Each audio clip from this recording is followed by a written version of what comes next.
was again reiterated in strong terms through another advisory on 23 February. Some heeded these advisories and have left the country. However, many others have disregarded them and remain in Iran. We are also in touch with our fishermen who operate out of Iran. This was the situation till 28 February 2020.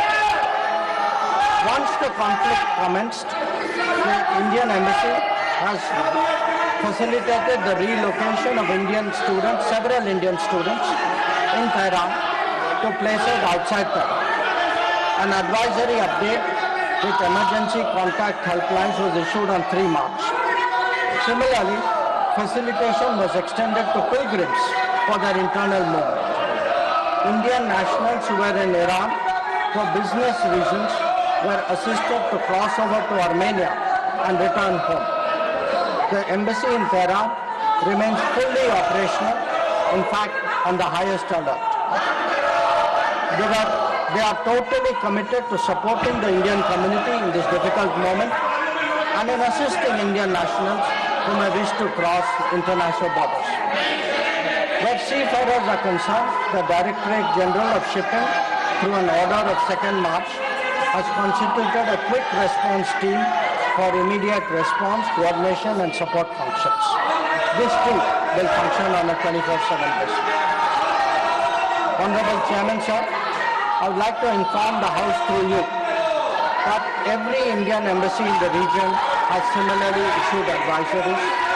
The embassy in Israel did so on 28th February and 1 March, UAE on 28th February and 5 March, Bahrain on 28th February, Qatar on 28th February, Kuwait on 28th February and 5th March, and Saudi Arabia on 28th February and 8th March, Oman on 28th February, Iraq on 28th February and 5th March. MEA has set up a dedicated special control room to monitor the situation and respond to queries from those. Let him complete his statement. Let him complete his statement. You are not allowing him to make a statement. It's not correct. Gargalji, that is not correct. I allowed you to speak. Let him complete the statement. I will come back to you. Let him complete the statement. Please. The MEA's latest update on this was issued on 7th of March.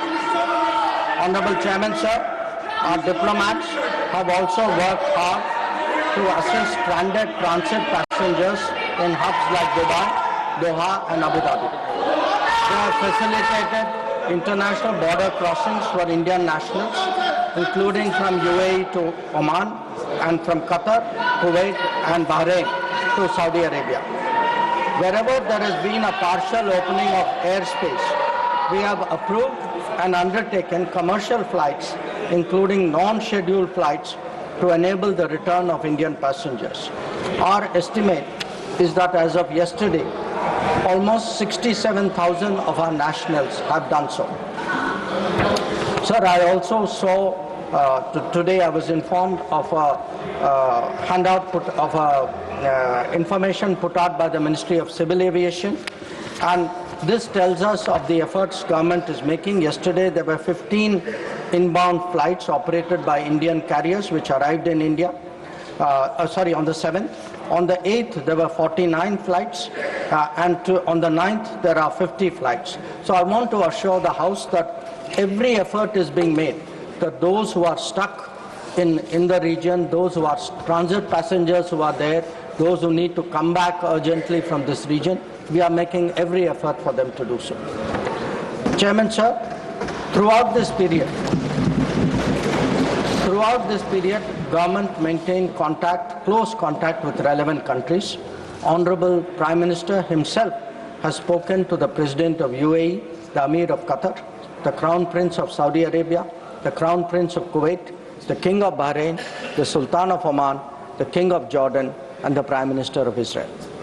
In each case, we received assurances that the well-being of the Indian community would be a priority for the host government. I have similarly been in close touch with my counterparts in these countries. Insofar as the United States is concerned, we have maintained regular contacts through diplomatic channels. While attempts have been made Contacts with Iran at the leadership level are obviously difficult at this time. I have, however, spoken to Foreign Minister Arakchi on 28 February and 5 March 2026. We will continue these high-level conversations in the coming days. Sir, the House will also be interested in the issue of an Iranian vessel that is currently docked in Kochi.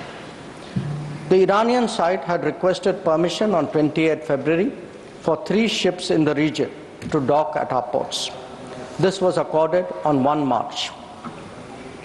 IRIS Lavan actually docked on 4th March in Kochi. The crew is currently in Indian naval facilities. We believe that this was the right thing to do, and the Iranian foreign minister has expressed his country's thanks for this humane gesture.